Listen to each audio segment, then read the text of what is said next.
Hello guys, it's Trigger Art here with yet another video.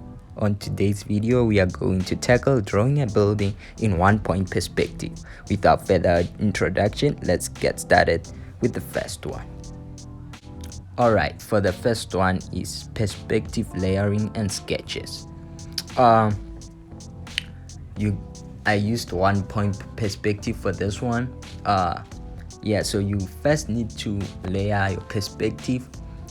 Place any position which you want. If you obviously you need to understand how perspective works, but it's pretty straightforward. Point is where the angle of the camera is facing. It's the perspective, like where your eyes are facing the camera. For example, the view here I went with like a 3D type view, where the light source is from the lower right. So yeah, you need to work on that first. And sketching, unfortunately I didn't do the sketch. Now adding minor textures for the building, I used the box figure is just the basic shape of a building. If you are now adding texture, which is the second stage, which is adding texture and gradient to the building, obviously where the light source is coming from, it will be lighter than the part which is the light source is not present. So you're gonna go for much more darker grays if that's the color you're going for, or even if you're going for a brown color or whatever. You should really be careful with your colors. Make sure that you use darker colors. Here adding lines for building texture, building bricks for like the bricks. So here you are like constructing from imagination. No reference needed. It's really important to add texture to give it that overall like 3D feel to the building, to make it pop. So yes, that would be the second one. Practicing texture. Okay, for the brushes, I will comment down on the description on which brushes I really used, what type of brushes I used for texture, for shading and all that. But for normally I go for much more sharp brushes and soft brushes for shadows. Yeah,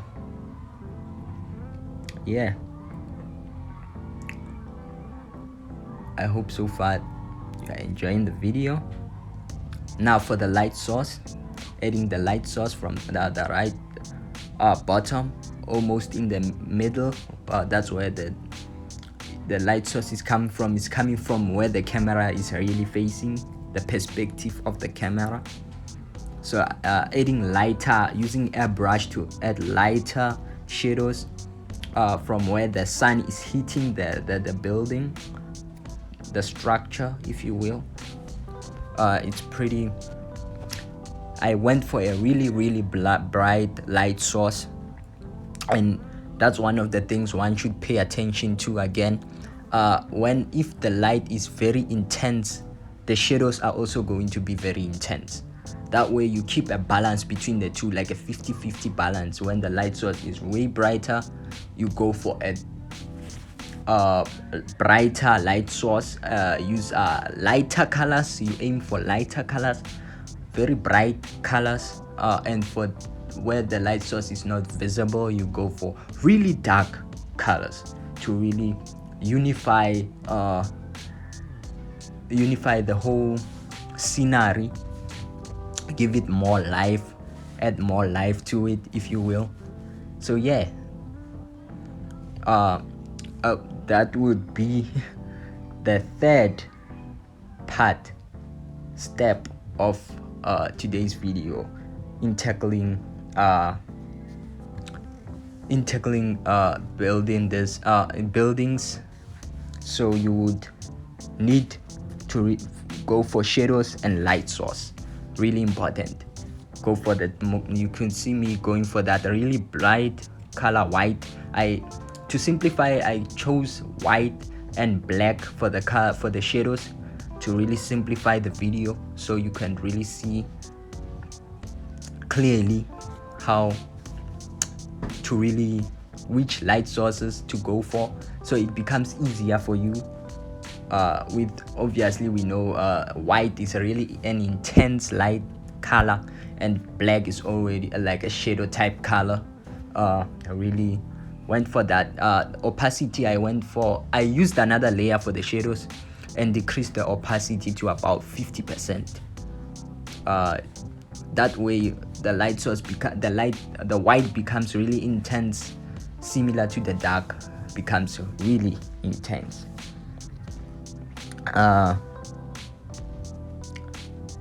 I believe I missed the second part, but it's no big deal. The second part step was like adding flats and all that, so that's the second part, adding flat colors. Let me really correct myself there.